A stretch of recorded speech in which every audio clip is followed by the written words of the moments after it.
Good afternoon and welcome into Two-Man Game here on ClavesOnline.com. I'm Matthew Roccio. That's Bob Ramsey, and we're here to talk a little basketball today. We got kind of a grab bag show today, Rammer, because St. Louis just got the first transfer of their kind of potential big offseason.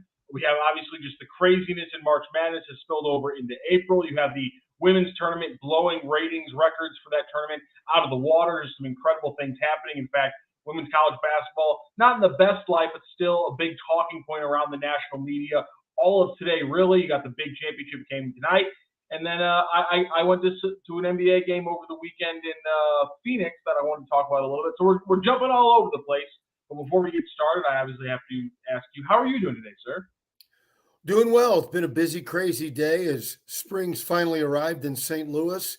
Still very windy, but yeah, good. Everything's good. Let's dive right into it. Some St. Louis news right off the top, and that was C.J. Noland about an hour ago confirmed that he is transferring to St. Louis. Noland, a guard out of Oklahoma. He's from Texas, played his last 2 years for Oklahoma, started the first few games of the season, and then his playing time really kind of tapered off. The fascinating thing about him that I'm a fan of is that he's 6'2" and 230 pounds. He's a big boy, Rammer. He's a big boy at the point guard spot. Yeah, I'm not sure where it fits. I'm going to assume I haven't talked to anybody at SLU about it. I don't think they've made an announcement yet, and they may not be able to till signing day. Now that I think about so. it, but I'm not sure about that. Anyway, Phil Forte, I know, works Texas and Oklahoma a lot. That's the area he's from, and played at Oklahoma State for Travis Ford. So there's something there that I liked. I know Nolan was a former four-star, and so that's good. But I'm not sure where he fits. It'll be interesting. Yeah, he's a big guard who, if he's got 800 minutes in his across 60 games, about 13 minutes per game across his 2 years at Oklahoma.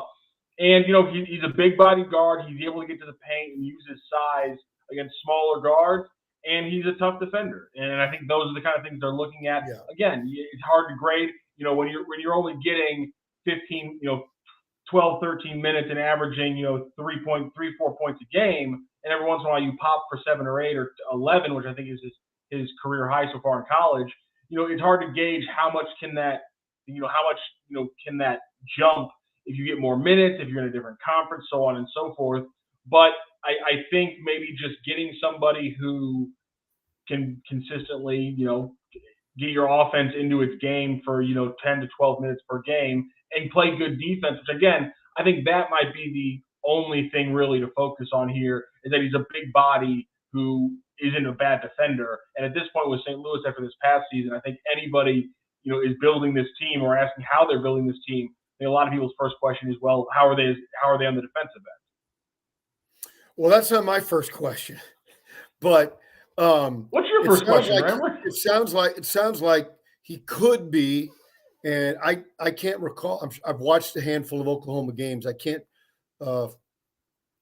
with any accuracy, tell you what his game is like. But if he can be a Fred Thatch or guard like a Jordan Goodwin, if that's what they're looking for, that'll be interesting to see. Yeah, again, I think it's a solid move. Again, getting more depth onto this team with, obviously Yuri Collins making his announcement official that he's going to be hiring an agent, going off to the NBA, entering the draft. So, you obviously have a little bit of an opening there. I like what we saw from Larry Hughes Jr. as a point guard, but I obviously think there's still a lot of improvement there. And I think, you play a good team, the great defensive guard. And I think there's still potentially a problem with him being your point guard play in, play out. Well, he's not. He's not going to be your point guard. Yeah.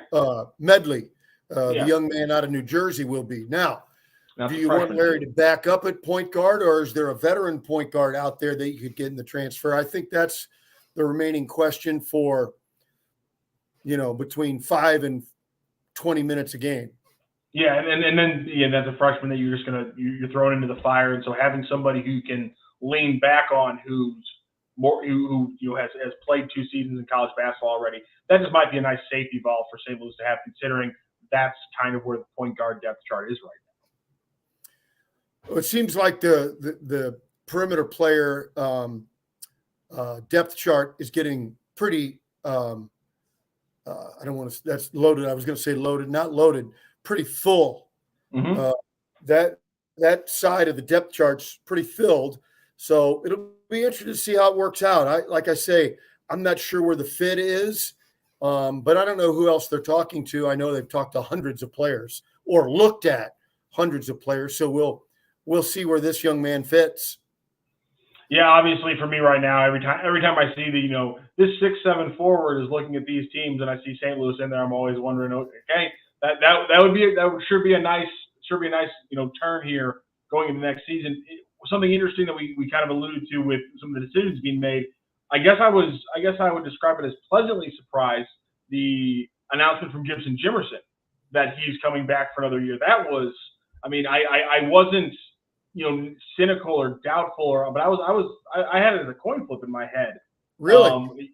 I just thought, he's a talented shooter, and I thought teams would be on his back to try to get him.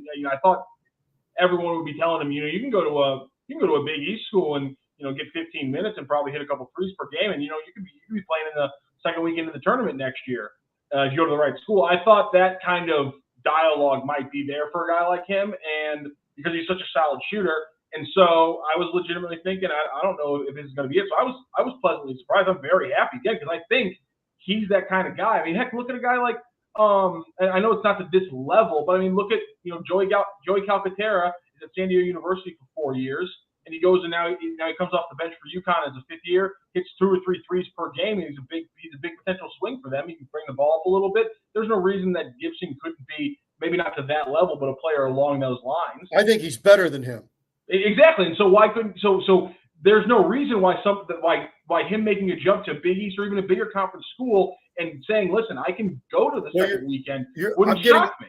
I'm getting mixed messages from you. You said I'm stunned, shocked that he's coming back. Oh, okay. I thought you were saying I was being. Let me finish. Shocked and delighted, over the moon, overjoyed.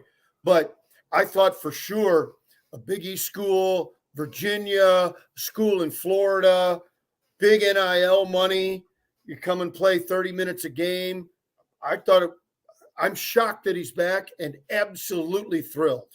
Yeah, I thought you were saying I was being cynical with the 50%. I thought you were saying like, oh man, come on now, get a little positivity. I thought you were saying I was being too negative with that. I thought he was gone. I'd have bet the house. Yeah, thank goodness I didn't bet because I'd be sleeping at your house. I have a lovely couch. Well, I got a nice little ottoman right there. That's your ottoman right there, Raymer. But I'm with you. It's fantastic that he's here. Like you said, the wing depth chart already getting a little bit interesting. That's why, like I'm saying right now, kind of what happens in that, swing forward, big man 4 or 5 kind of combo. Those are the inklings that I'm really interested right now connected to St. Louis. Well, again, I don't know the game plan. I thought 4 guards didn't work last year. Okay. You won games, but there were a lot of tough matchups. And talked to Travis Ford, a lot of pre-games, a lot of post-games about being undersized and having a lot of mismatches. But I'm not too worried because we're not the signing day.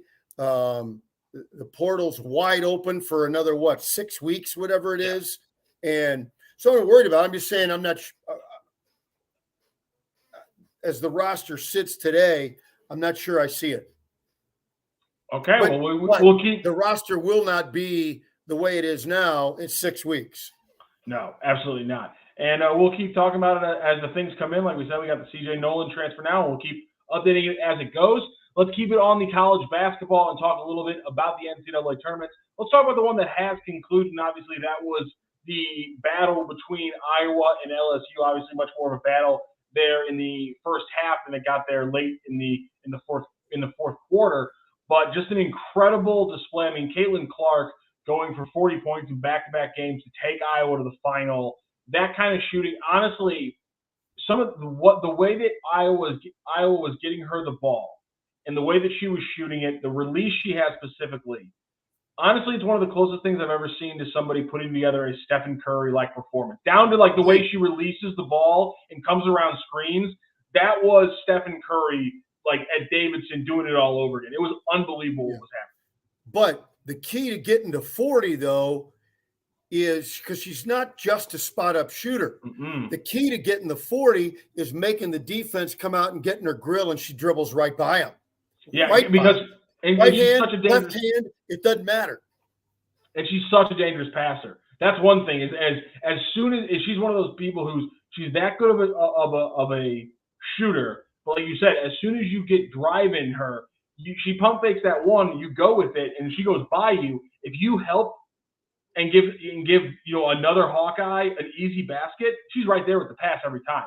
I mean, she pick and roll with the pick and roll with the big was just relentless, time after time after time, but not as much in the championship game. It was well defended. It was extremely well defended by LSU. Obviously, that was an insane game. You have Carson going off in the first half. That was unbelievable. Her performance from deep. I mean, some of the shots she was taking for LSU was insane. Then obviously you had the controversy at the end, which I think has been stupidly overblown. Agreed. I'm all listen. If you're at the tippy top of your game, and I'll put a caveat to this: if you're at the top of your game, or heck, if you're at the top of your relative game, if you're just really good at the blacktop at White Cliff, and that's where your game's at, and from the get-go, when it's 0-0, you talk a little trash. I have no problem with that amount of with the trash talk going throughout the entire game, ensuing and peaking at certain points. I think trash talk's a fantastic thing, obviously within certain bounds. Don't go all Kevin Garnett, Charlie Villanueva on it, or make it personal. But I love that kind of stuff. I understand why people were bothered by it, but I think that's one of the things that makes sports great. In fact, I don't think I'm an NBA fan if Larry Bird isn't Larry Bird, and I don't hear every single trash talking story from him, from Merry Christmas, MFR, to who's getting second place, to whatever have you. I mean, that's one of my favorite parts about not just sports, but basketball specifically. I think a lot of that stuff is funny, but ever since I was a kid, I don't like that part of the game. I don't like trash talking, so I have to remain consistent. But within the game, if Larry Bird and Michael Jordan can do it, then anybody can do it. I mean, that's the way the game is. Exactly.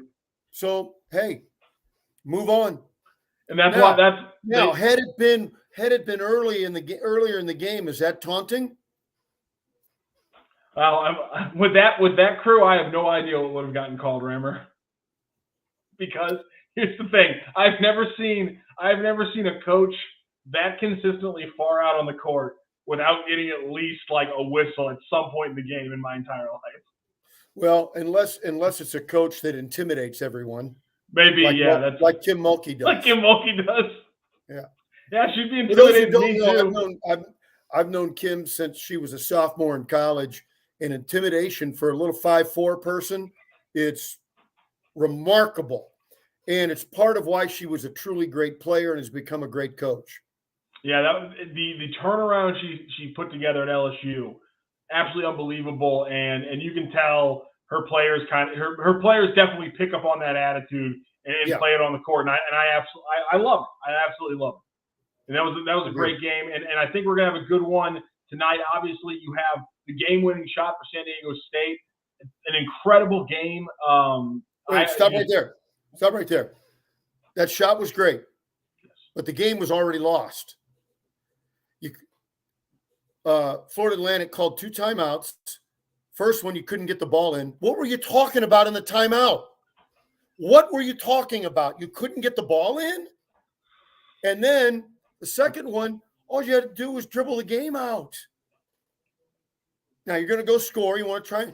What could you, if you go back and you tell me what they were trying to do, they lost it on that end. Now everybody's talking about Dusty getting a big contract somewhere else. Well, not from a school that watched the last 2 timeouts. Tell me I'm wrong. No, it was extremely poor manners. That's honestly been one of my biggest negatives. If you had to put out, I mean, if you had to, everyone puts out one of these columns. You had to put out a winners and losers column from this NCAA tournament. One of my losers would be last 30-second coaching decisions because I'm blanking on which game it was. Which game was it when the team fouled? They fouled down 2 with 45 seconds left. Down 2. And I was like, just play one. Just play a clean possession of defense and go tie the freaking ball game. What are you doing? And so there's been multiple examples in this tournament.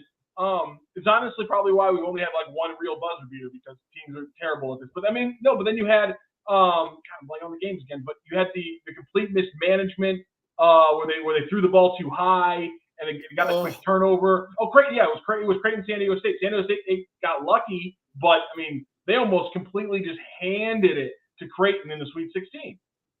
So there's been some bad management on a lot of teams right now. Yeah, I think so too.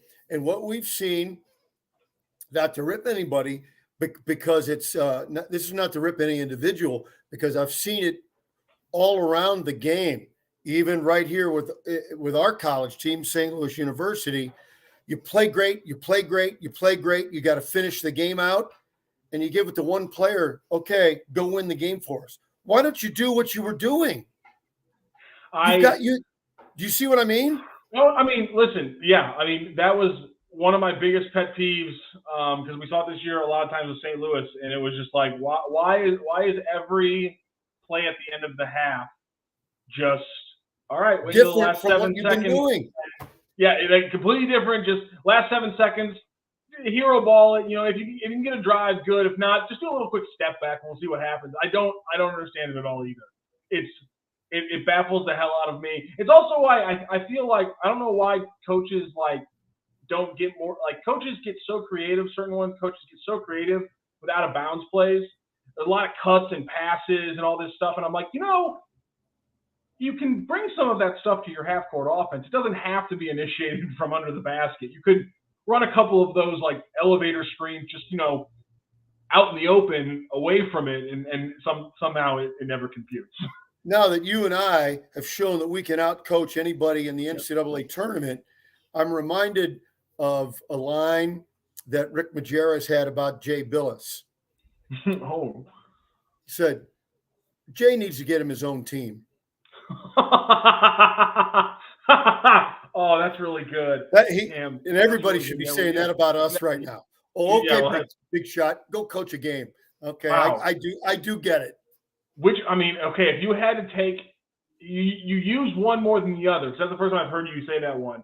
I mean, honestly, I don't know which one I have to lean on between like to manage against you and he needs to get himself his own team. That's a good one, isn't it? Those are both really good. Yeah, Rick Majerus and Tony La Russa. Well, one of them was said by Tony La Russa, and one of them was said by Rick Majerus. You don't get any. I mean, that's pretty good mind to draw from. Good. No doubt about that. And speaking of guys who know a lot about winning basketball games and championships, we have the championship tonight. It is San Diego State, who got bailed out by a great shot and bad management from the Owls. Facing off against UConn, who has rolled through the tournament. Their lowest margin of scoring is 15 right now. I mean, obviously everything tells you to go with UConn because of the way they've rolled. Sanogo's a monster. I don't know if the big men on San Diego State who have come up and so big and have had such bad parts of their games as well for San Diego State. They come up at the biggest moments and been completely quiet in huge parts, and I think Sanogo can take advantage of that. And I just think UConn right now is absolutely rolling.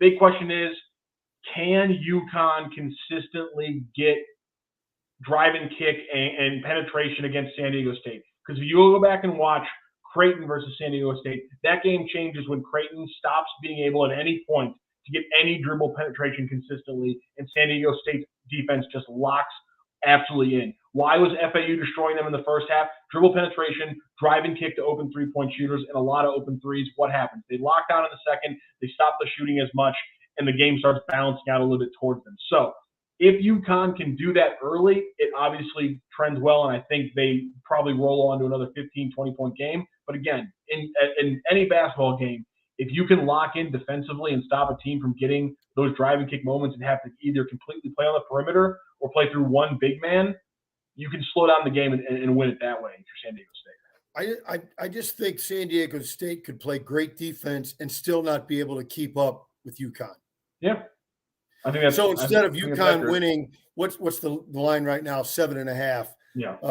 So instead of UConn winning 90-82, would they win 75-70? You know what I mean? I just don't know that San Diego State can keep, even playing good defense, can keep up with UConn's pace. Yeah, I would say I wouldn't really even touch the line. I'd probably just bet the over in the first half and then move on from there. I bet and then see how the game's playing, because that's the fun thing about being in Arizona this past weekend is they have the sports gambling, and so I was live betting during some of the games, and it really is a lot of fun. Speaking of which, sorry, go ahead. No, I was just going to say, last thing on tonight's game. Mm-hmm. My personal assessment is I think I would set my line, if you want to bet with me, at 10.5. Ooh, I'm going to take San Diego State on that one. I think they keep it a little bit closer than that. You mean San Diego State, right? I'll take with that spread. I'll take San Diego State. I think Vegas, that one was 7. I don't know about 7.5. Tough. If you win, you break the book. I'll be out of business. All right, I'll be good with that one. Because I'm with you on that one. I think it's going to be UConn, and I think at least 5, if not more. But 7.5, that's kind of right in my push range.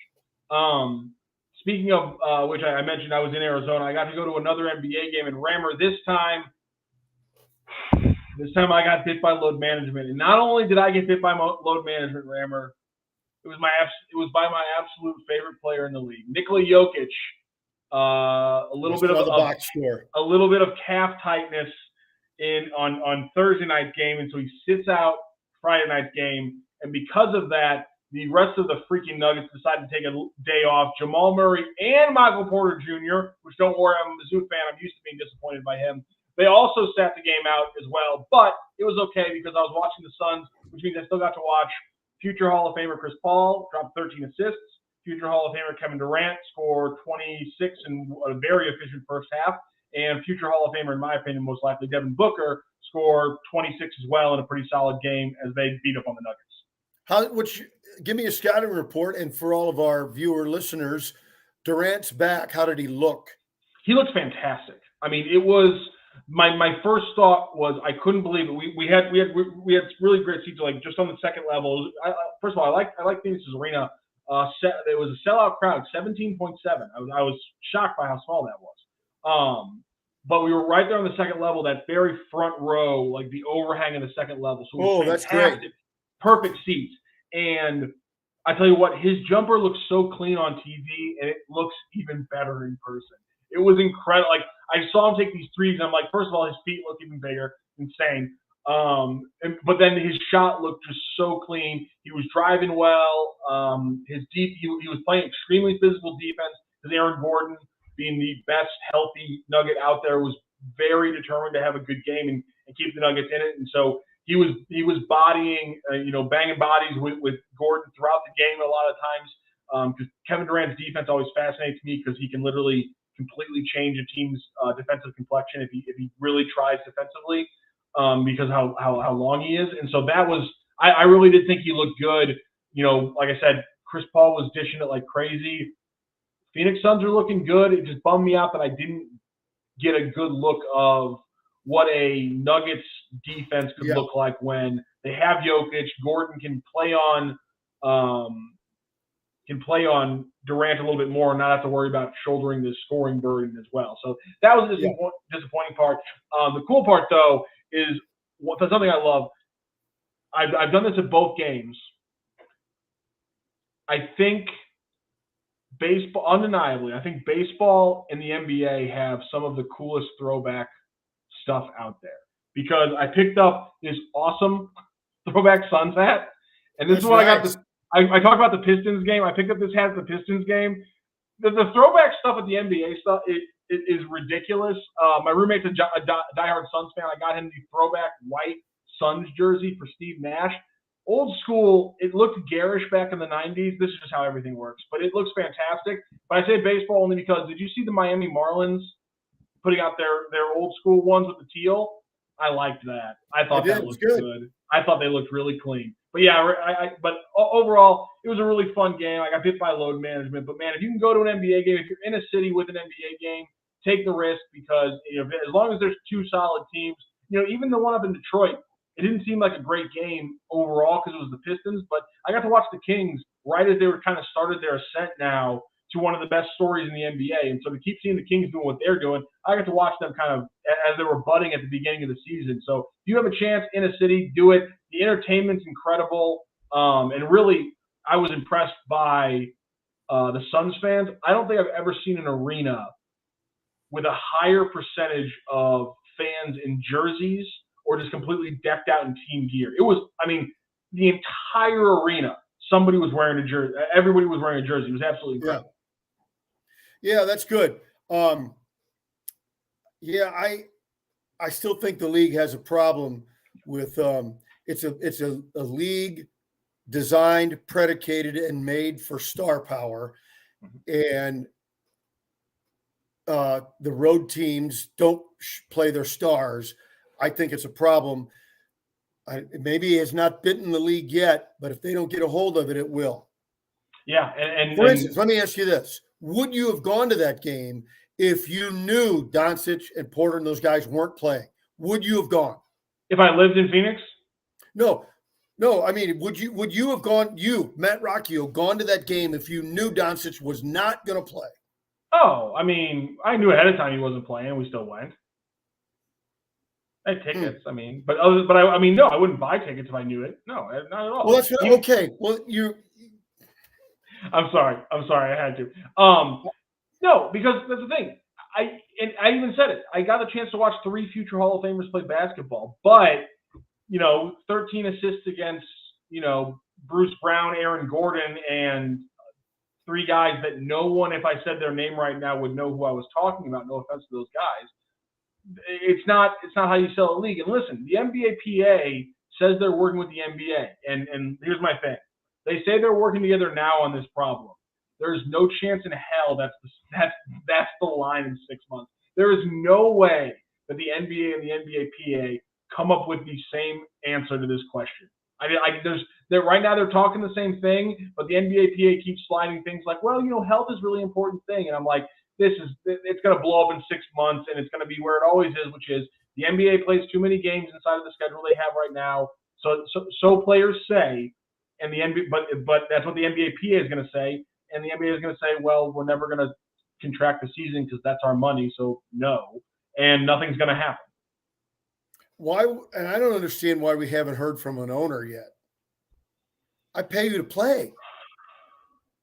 Yeah, I wonder if they're trying to until ratings go down, but that's not likely, and ticket sales go down. Yeah, that's the big thing. The cap's still going up while ratings are going down, and the cap's still going up. I think the NBA owners put a shot across the bow when they added a stipulation that you have to play 65 games to get a postseason award. I think that's kind of their shot across the bow. Like, yeah, you want to be defensive player of the year, you better play all these games so you can get your bonus money. I think that's the owner's first shot. It's going to be interesting to see what their next few ones, because it's just the beginning of the battle. We got to wrap up here, Rammer. Thank you so much for joining us here on Two-Man Game. Before we go, Rammer, though, I want to tell everyone really quickly about Munganast St. Louis Acura. They took care of my car when I needed to get some maintenance so I could get new tags, and it was so easy. I went on the website, booked my day. I actually had to then switch the day, went on the app, clicked my appointment, switched it to 2 days later, almost in the exact same time slot. I was able to hang out there for a little bit. They have these awesome little chocolate mini muffins that I ate a package of. I'm lying, I ate 2. So they take care of you there at Munganast St. Louis Acura. Again, I didn't buy my car there, but I'm definitely buying my next one there because they take care of me so well here. Rammer, thank you so much for joining me. You have a great rest of your day, sir. Thanks, buddy. Talk to you next time. All right, you guys have a great rest of your day as well. From our roots in St. Louis, Royal Banks of Missouri is branching out to continue serving you with our locations in St. Charles, Jerseyville, Granite City, and now in Hannibal, Center, and New London. Royal Banks of Missouri, the community bank in your community.